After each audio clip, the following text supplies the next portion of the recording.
Hello, and welcome to Western Civ, episode 245, People of the Andes. Last week we finished with Hernan Cortés and the fall of Old Mexico.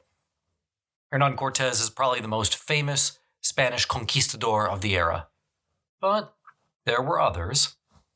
If Cortés is in first place, then certainly Francisco Pizzaro comes in a close second. Cortés is to the Aztec Mexica what Pizzaro is to the Inca. The Inca were absolutely at their height of power and authority when Pizzaro arrived. And, if you've never been, the Andes is one of the places on Earth expressly designed for defense. So if anyone stood a good chance against Spanish encroachment, it should have been the Inca. Yet, as we will see, there are numerous parallels between the fall of Old Mexico and the collapse of the Inca. Today I want to cover the basics. Who were the Inca? Where do they live? And what can we say about their culture? One thing I should note at the outset is that compared to the Mexica and the Maya, we can say a lot more about the Inca.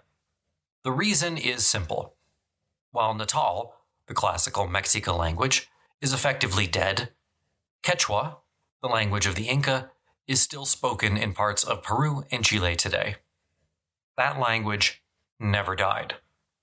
So we can make connections more easily when it comes to the Inca than we could with the Mexica and certainly with the Maya. So with all that being said, let's get started.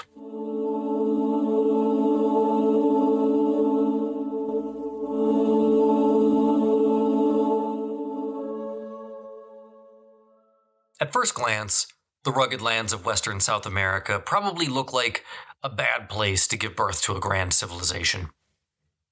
Compressed within a narrow band along the Pacific Ocean lie the highest peaks in the Western Hemisphere, a coastal desert that may go on for years without rain, and dense tropical jungles. As forbidding as the setting seems, a closer look shows that the land contains a mosaic of productive microenvironments and natural resources. The Andes Mountains form the continent's most commanding geographic feature. Running 8,000 kilometers along the length of the landmass, they ascend so rapidly that the continental divide lies only 100 kilometers east of the shoreline at Lima, Peru. For a seasoned hiker, the climb up to the high passes takes about a week, but a passenger in a long-distance taxi can get there in a couple hours. The descent from the eastern snow caps to the upper reaches of the Amazon jungle is even more precipitous in some places. To appreciate how geography has condensed the ecology, we can visualize a path across central Peru, from ocean to forest. In a trip that would cover about 200 kilometers by air, we would pass over 20 of the world's 34 major life zones.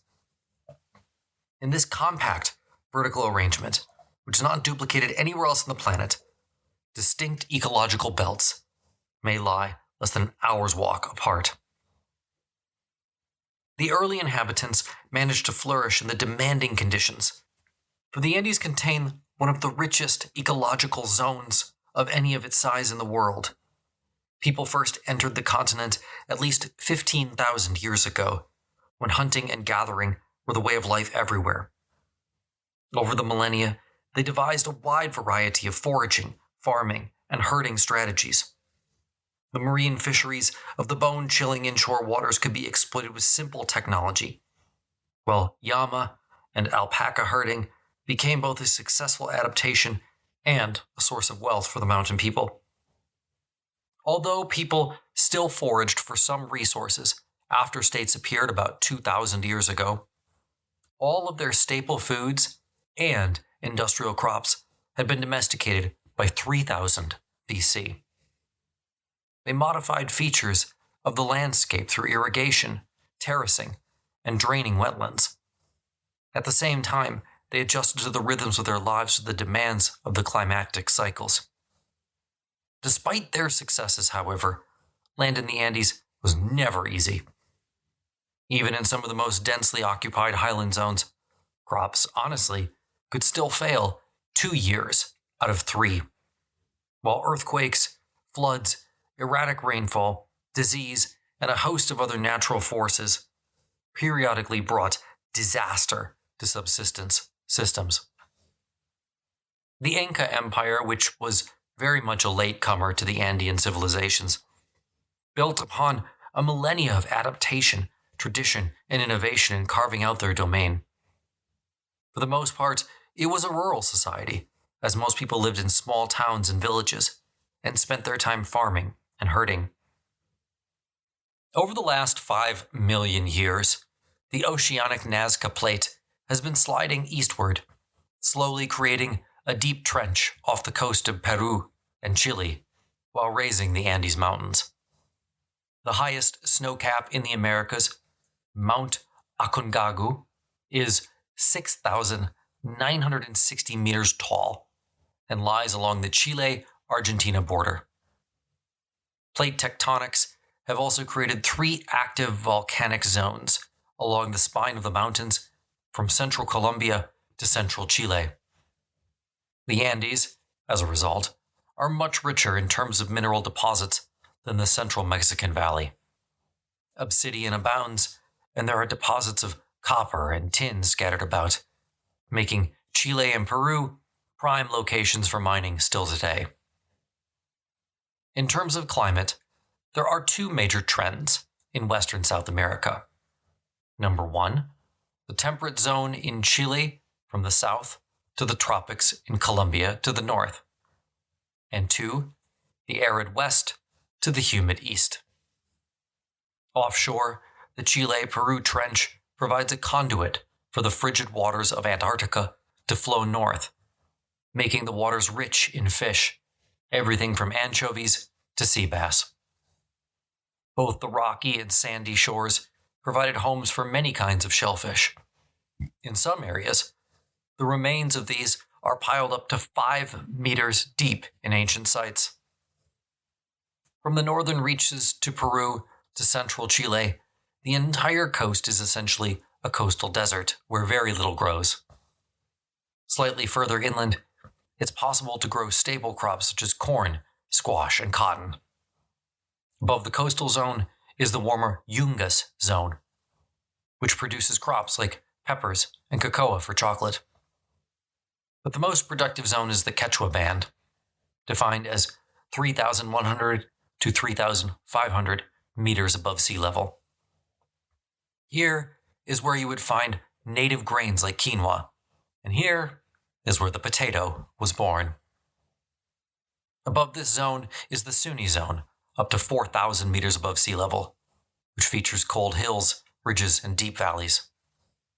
Above this is yet one more zone, the Puna zone, up to 5,000 meters, which is the natural habitat for the only beasts of burden in the Americas before the arrivals of Europeans, llamas and alpacas. Down the eastern Peruvian slopes lie the upper Amazon. Peru, speaking from personal experience, is a truly remarkable place. You can go from frigid mountains to humid jungles in a day in some places.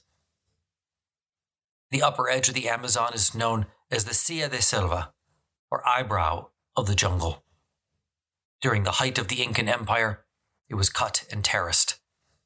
There you could produce corn, cocoa, fruits, and peppers. While we do not have much information about how this zone fit into the Incan Empire, without a doubt, it was important economically. To the north are the coastal mangrove swamps and western woodlands of Ecuador. This would have been the border of the Incan Empire, for the Inca never managed to bring this region under its control. Traditional communities today in the Andes are based on kin groups called Ailu. Members of this group believe that they share a common ancestor. They hold resources collectively and allocate them according to family size and status. Whenever possible, an Ailu would have access to all the growing zones in the Andes regions. Ailu usually contain 2 or 3 opposing parts or divisions, you might think of them. Members typically take their spouse from the opposite division and thus keep resources within the larger group. The Inca used this same kin group system. To take advantage of the varied natural environment and achieve self-sufficiency, communities sought to distribute their members across the landscape. For every Ailu, it was very advantageous to have different members of the kin group in all the different farming zones. This also helped to maximize labor, because the growing period in each of the zones was different. By using irrigation, farmers could move up their planting seasons and, thereby, especially in the higher zones, beat the frost. The system was intelligent, but very straightforward. Everyone would work on the land in the highest zone first, and then keep moving down with the seasons. That way, an Ailu could be efficient with its labor pool and ensure that there were always fresh crops about to be harvested. Pastoralism augmented farming. Evidence suggests that drovers have been taking caravans of llamas and alpacas to the coast for thousands of years, and were certainly doing so during the Incan imperial period. Recently, archaeologists have made great strides in identifying and explaining the major changes that occurred in Andean prehistory, but readily admit that we still have a long way to go in accounting for the emergence of complex society. Theories tend to focus on a few key issues in seeking for the explanations for the rise of early states. Among the most important are population growth and the concentration of people in more urbanized settlements. As societies expanded and nucleated, their interactions made it harder and harder to maintain social order and obtain adequate food. On the other hand, the close interaction of large numbers of people, and this is the case generally everywhere, offered a setting that fostered intellectual life and creativity. Increases of food production, specialization of labor, and coordination of labor for tasks ranging from erecting monuments to warfare were also crucial. When found together, they indicate a society had centralized leadership and that its members were interdependent for their livelihoods in ways that fed back on one another. Socially, the most important change was the appearance of inherited status differences. This shift signaled differences in access to power and prestige that were ascribed at birth and laid the foundations for class society. Formalized ideologies explained humanity's place in the cosmos and provided rationales for life. But the beliefs also legitimized social inequality by proposing separate origins for the elite and common members of society. The religions thus simultaneously bonded societies and justified disparities in rank and power. The beliefs were also given physical form in monumental architecture such as pyramids, palaces, and open spaces, in art and in ceremonies that sometimes venerated the dead as if they were still among the living. In terms of political life, the creation of offices with specific duties allowed a privileged few individuals or kin groups to control the accumulation of information and thus wield disproportionate power within societies. Those individuals gathered and guarded information, set policy, and made day-to-day decisions. All of those actions were advanced by the invention of standardized recording systems. Each of these features was well established in the Andes more than 1,000 years before the rise of Inca power. Following a period of slow development, things really started to take off in the Andes about 2500 BCE. Around 2500, simple foraging began to give way to farming, and small-scale corporate architecture starts to emerge. Think like small pyramids. This era also saw major advances in craft technology. Pottery improved, metallurgy developed, the heddle loom was invented. From 100 to 700 CE, the first state and urban societies developed along Peru's northern coasts. By 1400 CE, a group called the Chimu had united the entire region. Next week, I'm going to talk about the political life of the Incan Empire, so I'll leave that particular thread dangling for just a moment. But suffice it to say that by 1000 CE, the Incas were still living in hundreds of fragmented societies. As I mentioned before, the language of the Incas was Quechua, but its speakers would have known it as Run Asimi, or translated literally, human speech. By 1532, Quechua was the lingua franca of the Andes. The Spanish, in their writings, refer to it as the main language of the land. The Inca, like the rulers of many ancient societies, promoted an official ideology. The tenets of state religion were intended to justify both Inca supremacy and the supremacy of their rulers. However, like any time that politics and dogma collide, there are bound to be contradictions. For example, the Inca worshiped the sun, the divine line of kings and sacred landmarks. But at the same time, they consciously manipulated that same past to legitimize their rule. For the Inca, tradition, history, and politics were interwoven with belief.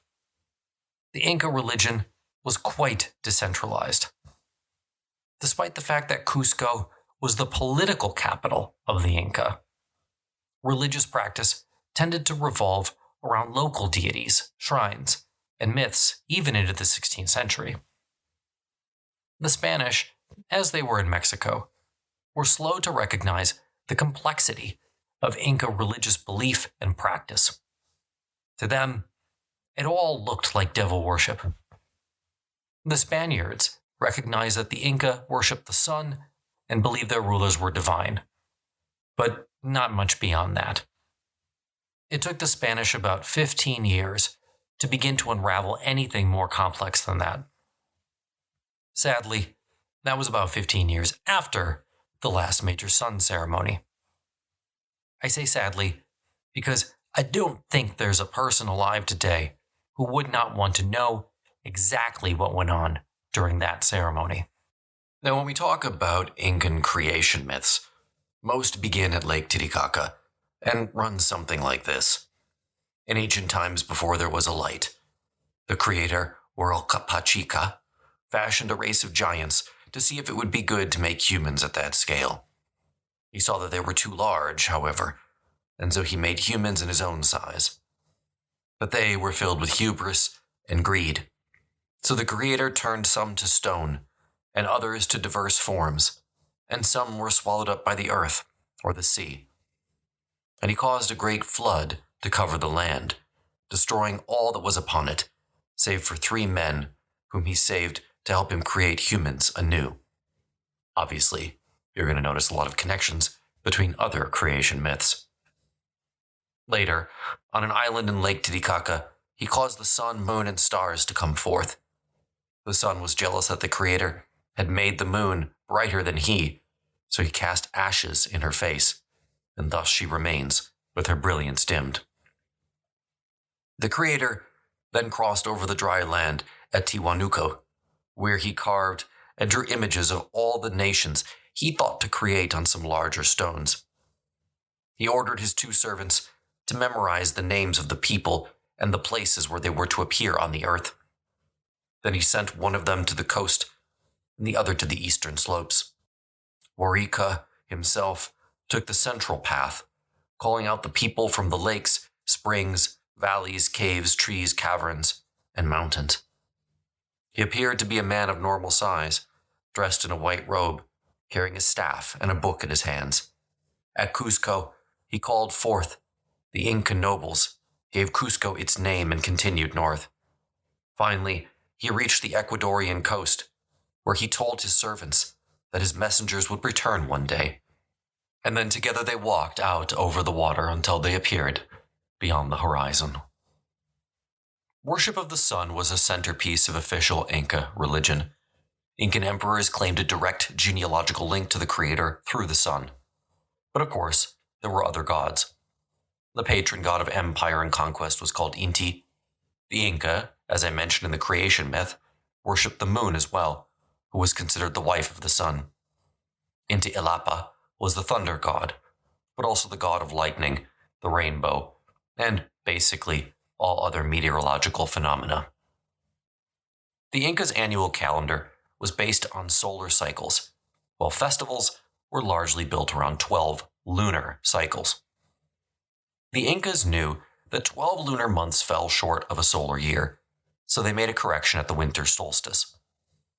Historians aren't 100% sure about this, but they believe that the Inca used a 30-day month.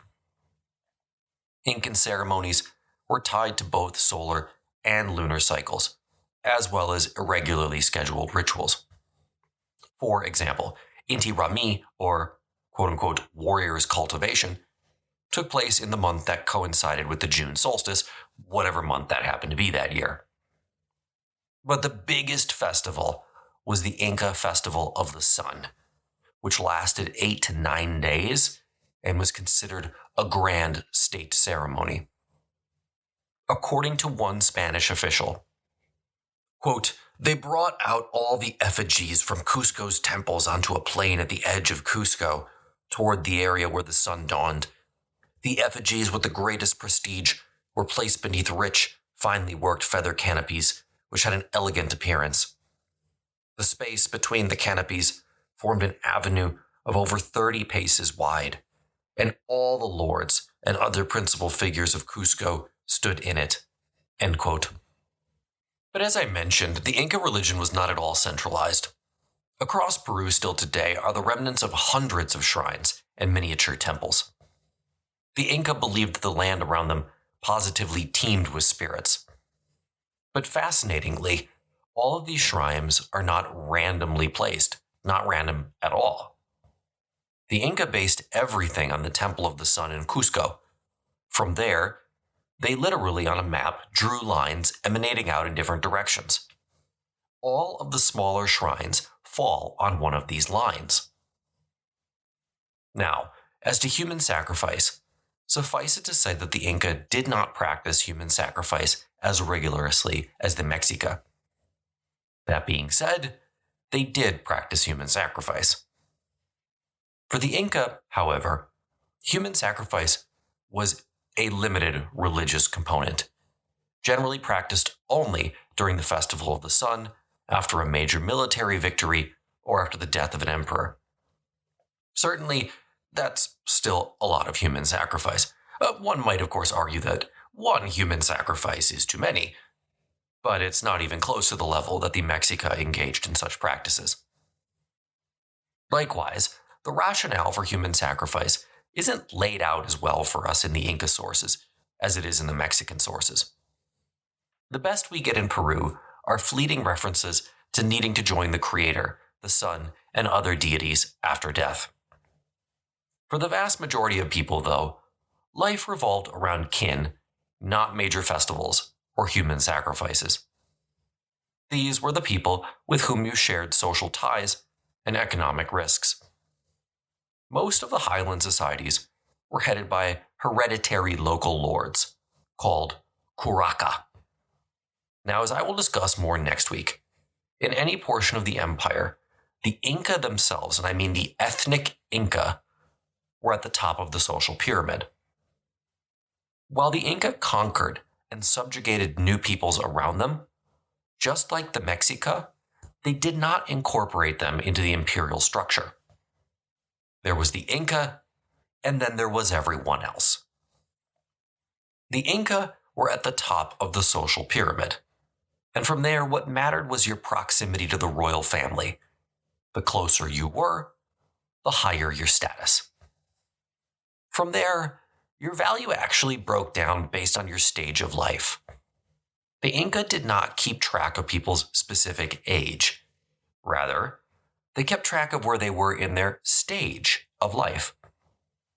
Those in the middle stages were of the highest status, because the Inca very much valued labor. The Inca also valued large families. Women were encouraged, socially, to have as many children as the land might support.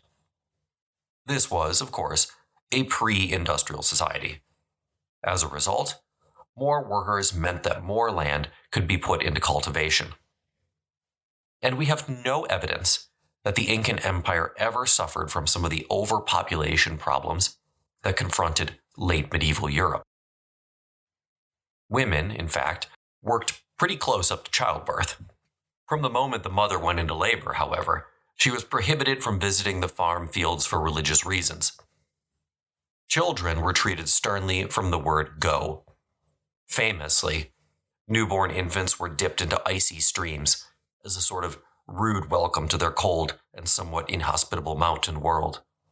Consider the following account.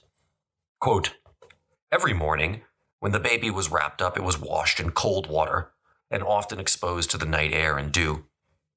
The mothers never took the babies into their arms or on their laps, either when giving suck or at any other time. They said that made them cry babies and encouraged them to want to be nursed and not stay in the cradle. The mother reared the child herself, never gave it out to nurse, even if she were a great lady, unless she were ill. During this time, they abstained from sexual intercourse, considered that it spoiled the milk and caused the baby to grow weak." End quote. Now, as usual, the children of the nobility were treated differently. If you were an Inca young boy, you'd receive the most formal education available. You'd learn the use of weapons, how to speak Quechua, religious historical studies, how to read and write. If you were the son of a local non-Inca noble, then you would be sent as a hostage to Cusco to ensure the good behavior of your father. However, once in Cusco, you generally received the same education as the sons of Incan nobles. Both boys and girls went through the rites of passage in their early teens, which marked their transition from childhood to adolescence. A girl celebrated individually at her first menstruation, which occurred then about the age of 13 or 14. Although a girl's ceremonies were less elaborate than the boys' collective affairs, they were equally valued. She was required to fast in seclusion for 3 days, on the last of which she received just a little raw corn. On the 4th day, her mother washed and dressed her in fine clothes, made for the occasion. The relatives then came to visit for a couple of days, during which the girl served them food and drink. Her most notable uncle gave her an adult name, counseled her to live right, and serve her parents well. Favored names in Incan society generally emphasize beauty and purity. For example, there were names like Culor, which means star, Rontu, which means egg, Oslo, which means pure, Shimpo, which means mark, and gold, which means ori. The ceremonies concluded as he, the uncle, and the other relatives gave her gifts according to their means. Boys' maturation ceremonies were probably very simple for common people, but were extremely elaborate for the sons of Inca aristocrats. The rite of adolescent passage was celebrated once a year for a community. In Cusco, this always coincided with the December solstice festival. Boys who had reached the age of about 14 were given their breechcloth at this time, which was woven by their mothers. They also received adult names during these rites. Preferred name for Inca boys in English this time are things like condor, snake, and hawk. Marriage marked the passage into full adulthood. The marriage ceremonies were simple and varied from one ayulu or clan to the next. Generally, there was some form of gift-giving ceremony. The groom presented the future mother-in-law with a bag of cacao leaves, and when she accepted it, the marital bond was done. The new couple would then take up residency in their own household. The Inca views on afterlife were different from the Mexica. In the Andes, a person's status changed when he or she died, but they didn't descend or ascend into a sort of heaven or hell. Instead, the spirit of the ancestor still inhabited the land, which is why the streams, valleys, and so on and so forth had quasi-magical properties. Now, to some extent, Farming practices in parts of the Andes haven't changed much since 1532, the final year of the Inca. Land was divided out based on the size, needs, and prestige of the Ayulu or clan. One Spanish source in 1532 wrote that each newly married couple received a, quote, tupu of maize land. That was supposed to be the amount necessary to feed the couple for a year. In modern terms, if we do the math, a tupu comes out to about 1.5 acres or 1/2 a hectare. The Inca were also different from the Mexica in that they had beasts of burden, alpacas and llamas. To that end, most of their clothing was made of wool from their animals. And that being said, there's very little evidence, to almost no evidence, that either animal was consumed regularly for its meat. The elite might consume alpaca on special occasions, but by no means was it a regular occurrence. Now, thinking about the economy, local autonomy remained the ideal, but it was not always possible. Depending on what ecozone you were in, you might not be able to produce everything for your family. This is where the greater Ayulu comes in. Exchange networks in the Incan Empire were based on connections between ecozones. So, by no means was this capitalism. This was a form of cooperation intended to assure mutual survival. Goods were not really traded, and certainly not traded for luxury items. They were exchanged for other essentials, and often just within your kin group or clan. And a particular good example of this is a form of cooperation that was help during military service. We will discuss the Incan military system more next time. But when Incan peasants were called up for military service, the expectation was that if their neighbors were not called up, then they would assist in cultivating the fields of those who went, so production never dipped. Outside of farming, household life revolved around family care, cooking, and weaving. Now, these are all 100% essential items. And as a result, within the household, the woman was the dominant figure. The idea was that each household would produce whatever it needed. When that was not possible, people leaned on familial connections through the Ayulu. A typical Incan household included husband, wife, their children, and unmarried or widowed adult kin. During the days, the women and girls spent a lot of time collecting wood or llama dung to be used as cooking fuel. Again, this was not a task that was in any way looked down upon. Fire was essential to life in the Andes, so these female tasks were viewed as just as important as male farming duties. Potatoes and quinoa were the essential staples of the highland diet. They were flavored with herbs and peppers from different ecozones, while stews with fish were also popular. But meat, as I mentioned, was reserved for special occasions. Tools were produced, but generally produced only for local use. To the best of our knowledge, there was no larger market exchange for produced and finished goods like metal tools. Now, I'm going to go into this more next time, but I wanted to talk a little today about how the Incas structured their rural societies. Here is one account from a Spanish priest during the era immediately after Pizarro's conquest. Quote, "When the Incas settled a town or reduced one to obedience, they would set up markets on its boundaries and divided the fields and arable land within its territory into 3 parts in the following way. 1, they assigned to religion and the cult of his false gods." Again, this is a quotation from a Spanish priest. Another he took for himself. A third they left for the common use of the people. It has not been possible to determine whether these parts were equal in any towns and provinces. However, it is known that in many places the division was not equal, but depended on the availability of the land and the density of the population. The Inca had the same division made of all the domesticated livestock, assigning one part to religion, another to himself, and another to the community.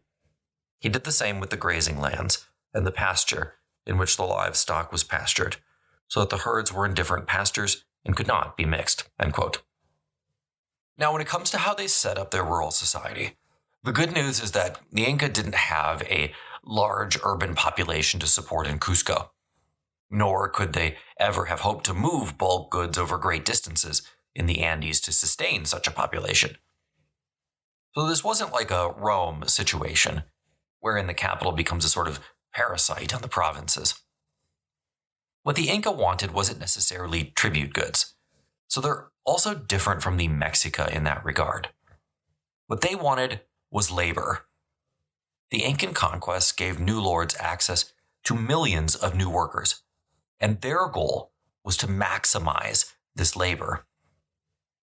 The Incas chose to intensify the highland economies they knew best, and left the more integrated systems largely alone. Traditionally, as a result, the Inca economy by historians has been described as, quote, supply on command, end quote. When the Inca conquered a people, they took over the land. Then, they sort of gave back or leased back the land in return for labor duty. This is essentially similar and the same as the French corvée system, which we'll talk about eventually when we get to the French Revolution, which designated the heads of household for rotating labor service. In Quechua, the system is called mita, which translates literally to, quote, take a turn, end quote. So in the Inca system, the labor provided was the tax. Individuals provided a number of hours of labor each year in lieu of cash or goods in kind. To make things work, officials required current information about the size of the tax-paying population and the natural resources at their disposal. This labor tax was levied on the head of households, called the Hatun Runa.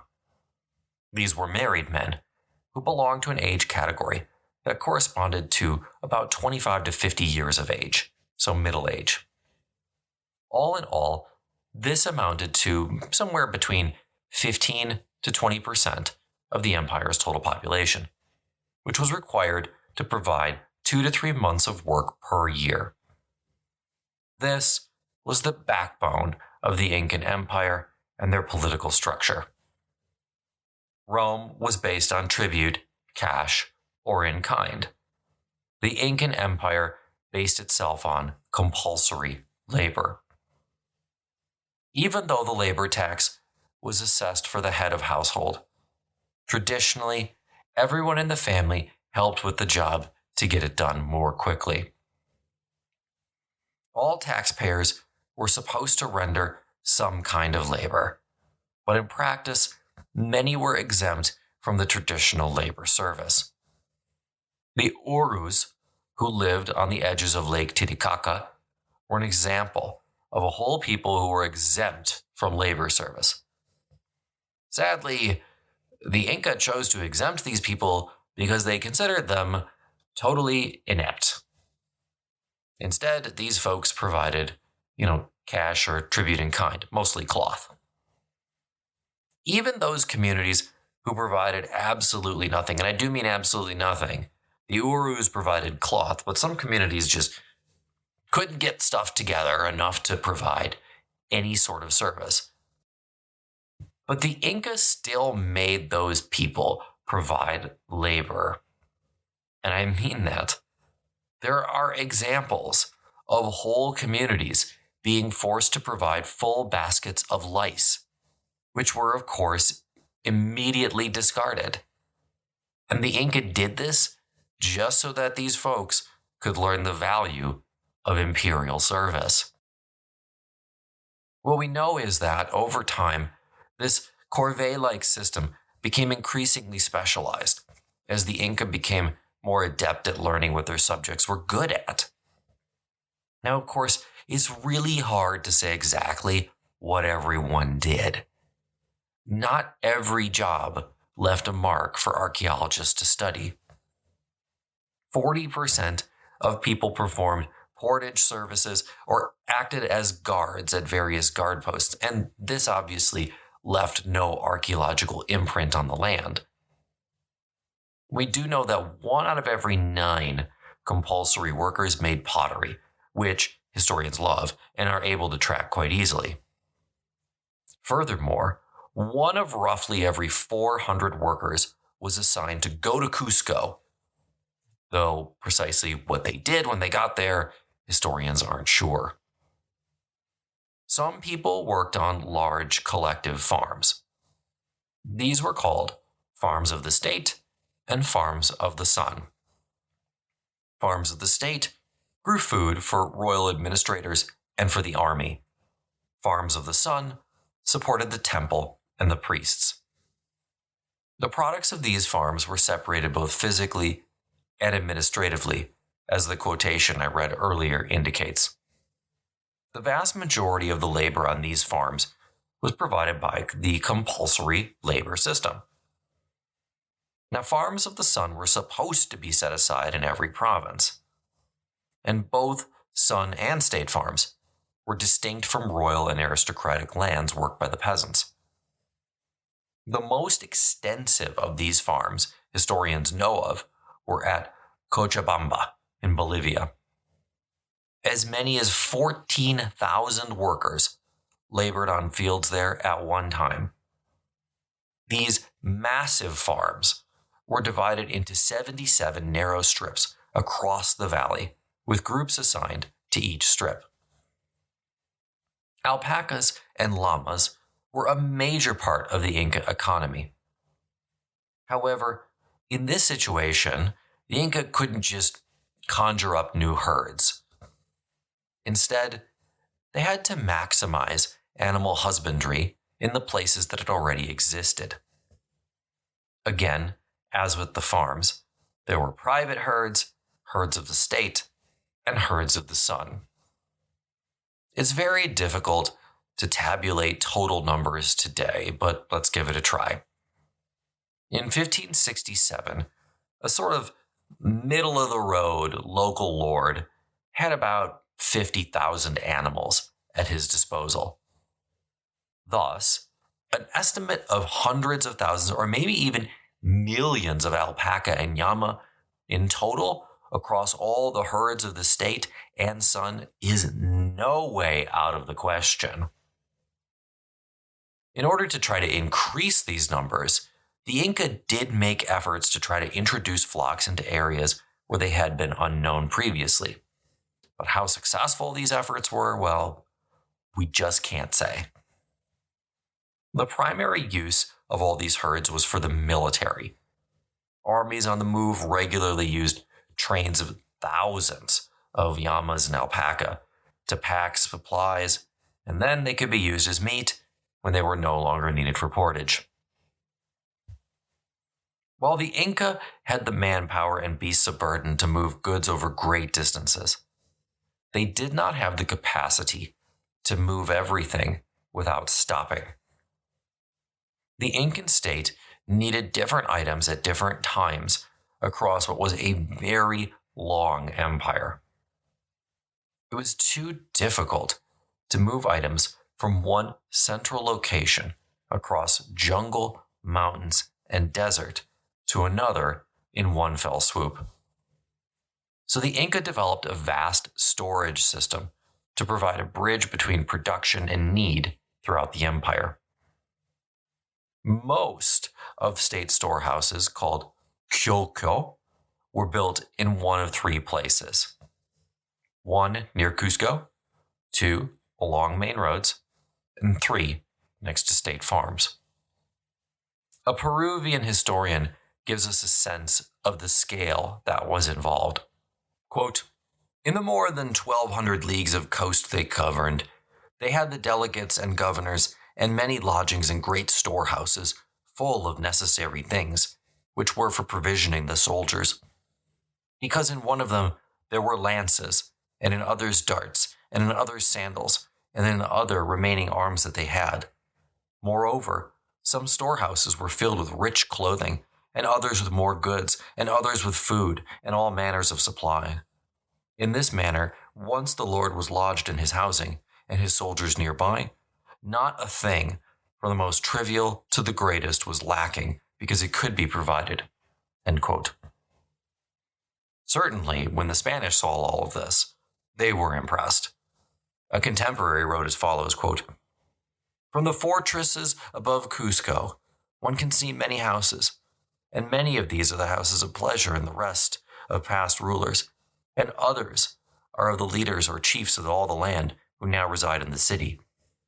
The others are houses or storehouses, full of blankets, wool, weapons, metals, and clothes, and everything that is grown or made within this realm.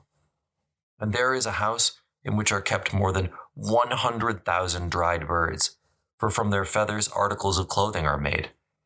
There are shields, beams for supporting tents, knives and other tools, sandals and armor for people of war, in such quantity that it is not possible to comprehend how they had been able to tribute so many different things." End quote. These storehouses epitomized Incan state planning. The overall design of the system greatly facilitated accounting, since it was easy to determine and catalog the items in said storehouses. Storehouses came in two models, circular or rectangular. Of course, it goes without saying that these two models were contoured to the land, so as to ensure that they were always as close to the road as possible. Exactly how much of which supplies were kept in the storehouses remains a bit of a mystery, although logic dictates that food was probably the highest percentage good in any storehouse at any time. Remarkably, the Inca storage system continued to run and function for decades in some areas, even after the empire collapsed. It's very difficult to say how much of an impact on the household economy the state labor system had.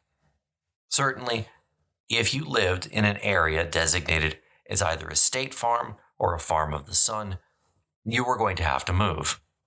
That would have been a major disruption. But for everyone else, the disruption was probably minimal.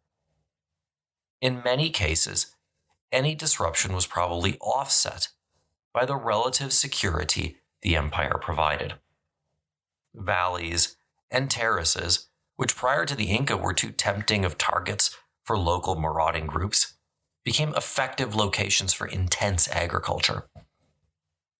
There probably would have been a labor shortage, or at least a pinch, during the planting and harvesting periods. After all, state farms and sun farms would have needed planting and harvesting at the same time as communal plots.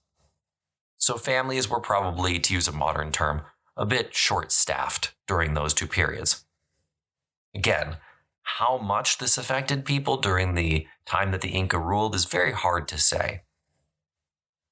Certainly, though, when the Spanish arrived, they discovered a civilization far beyond mere subsistence levels.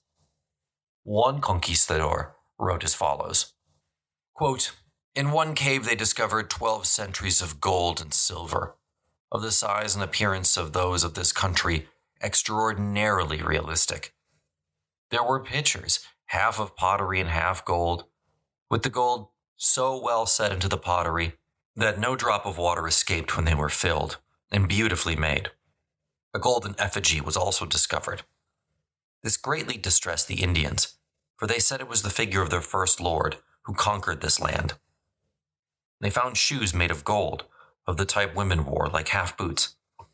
They found golden crayfish, such as live in the sea, and many vases, on which were sculpted in relief all the birds and snakes that they knew, even down to spiders, caterpillars, and other insects. All of this was found in a large cave that was between some outcrops of rock outside Cusco. They had not been buried because they were such delicate objects." End quote. The Inca commanded thousands of metalsmiths, weavers, carpenters, sandal makers, potters, and dyers, amongst other more specialized craftsmen. The Inca do not seem to have created many works just for display. In contrast to the Mexica, Inca production centered around creating simple objects for mass consumption. That these products were so consistent suggests that there must have been some state control and state supervisors. But I don't want to confuse you. This wasn't a Soviet-style command economy. Most of these goods were still produced and consumed locally.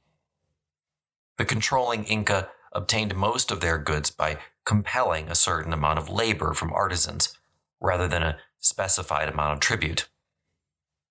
The most common material made by artisans in those circumstances was cloth, cotton, and wool. The Inca did not force their people to come up with the raw materials for these goods, however. Each year, families of weavers received wool from the state stockpiles, which they then spun into cloth. This wasn't an overly complicated process in the Andes. Prepared wool was spun into cloth using a simple distaff, which requires a lot of skill, but not a lot of technological innovation. Most Incan weavers then used a simple horizontal loom consisting of 2 rods attached to poles set in the ground. Like other civilizations, the Inca had very different levels of quality for their finished cloth. The coarsest of this was called chusi. A single length of chusi served as a bedroll and blanket. More elegant, finer cloth was called champi and was made from both cotton and finer wools. The military was probably the major consumer of cloth and other woven goods, such as bags. The Incas also consumed large but still unknown quantities of textiles for religious activities, especially sacrifices. Textiles were also used expressly for political purposes. For example, the only way a non-Inca could wear a garment made from the finer cloth chomri was if an Inca gifted it to them.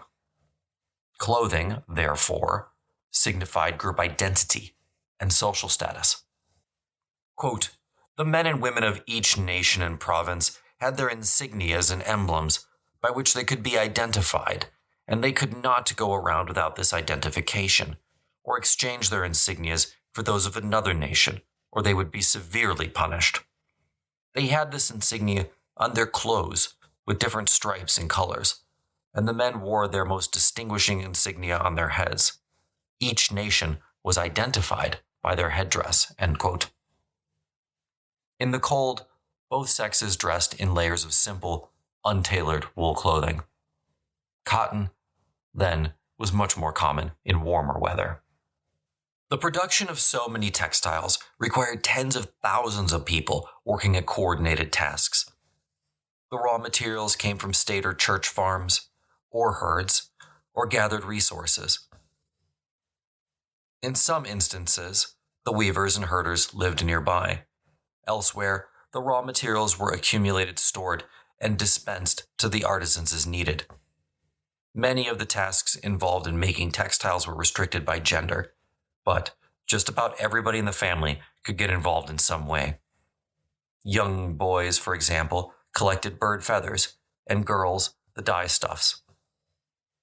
Different kinds of cloth were woven by women and men. While male weavers wove many of the finer grades of cloth and the feathered textiles, the women made the finest and most valued kompi for sacrifices, idols, and the ruler himself. Other women holding special rank also made textiles. The wives of lords, even those of the Inca themselves, also wore fine cloth. As one Spaniard reported, quote, there was no one who was an administrative official who did not send the Inca every year a set of garments made for his person by the hands of the official's wife. End quote. To meet the nearly insatiable demand for clothing, the Inca set entire communities to weaving. Sometimes, This might mean as many as 1,000 households in a community working on weaving. The Inca were also skilled metalworkers. People had been working metal in the Andes for thousands of years before the Incan Empire was established, so the Inca were drawing on existing knowledge. This is not like the end of the Bronze Age, when iron workers brought the tradition with them as they moved. The Inca used a lot of simple copper tools like needles, and some of these were even bronze, smelted with arsenic. These items were not particularly prized, suggesting that they were common. Obviously, though, the Spanish didn't come to Peru looking for copper needles. What they wrote home about was the gold. The Inca, especially in Cusco, had massive amounts of gold. The entire interior of the Temple of the Sun was covered in gold plates, each nearly a yard by a yard in length. Consider this account, quote, "These buildings were sheets with gold in large plates on the side where the sun rises, but on the side that was more shaded from the sun, the gold in them was more debased. The Christians went to these buildings, and with no aid from the Incas, who refused to help, saying it was a building of the sun and they would die, the Christians decided to remove the ornament with some copper crowbars," end quote. The conquering Spanish removed 700 of these plates, each weighing around 2 kilograms, and melted them down.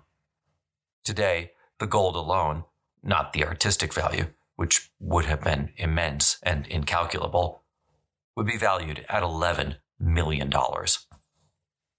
Because the Spanish hunted down Incan gold treasures so thoroughly, only a few pieces survive for museum collections. When it came to mining, the Inca made a blanket claim to all mineral resources.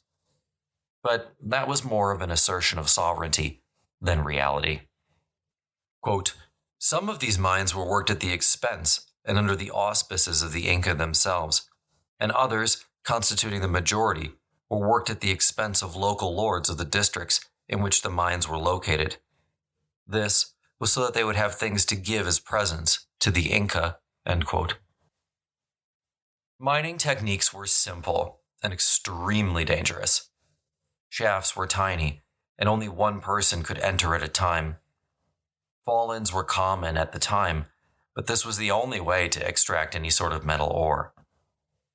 Given that the Inca obtained tribute through hours of labor, you can bet that they assigned workers to the mines without much regard for their personal safety. Now, for most people, mining was a seasonal job. At higher elevations, workers just couldn't work in the winter months. And in general, everyone needed to be available to work the fields during planting and harvesting, which greatly restricted when mining could happen. However, during the Incan Empire, local lords generally and slowly lost control over the mines. These, like state farms, were transferred to imperial control. Now, historians and archaeologists love, and I do mean underline, love pottery. Trust me, it's all over any book from the ancient world. I'm not going to bore you, but just understand the Inca were very innovative when it came to ceramics. Cusco-style polychrome pottery is the archaeological benchmark throughout the Andes. When you go to a museum and you see a piece of South American pottery with ornate geometric designs, it's almost certainly Incan. They also made those distinctive vessels with the flared rims. So these have like long, skinny necks that flare out at the top. In addition to being pretty, Inca pottery was also of a high technical quality and regularity. Hence, most of the pottery from the Incan imperial period looks the same. Still, you should know that the Inca did not consider ceramics an essential job. On their hierarchy, it is listed below weaving, featherwork, and metallurgy. Now finally, the Inca were also fantastic stoneworkers. And what I mean here is that the Inca were about on par with the ancient Egyptians. They crushed stone, they broke it, and they fitted it perfectly. Their techniques were essentially ancient, but that being said, despite repeated earthquakes, most Incan buildings remain undamaged still today. So I'm going to leave it there for this week. Next week, we're going to talk about the foundations of the Inca Empire and take a really close look at its political and military structure, because those are the things that are going to be highly relevant when it comes to Pizarro's invasion, which we're going to get to in very short order here.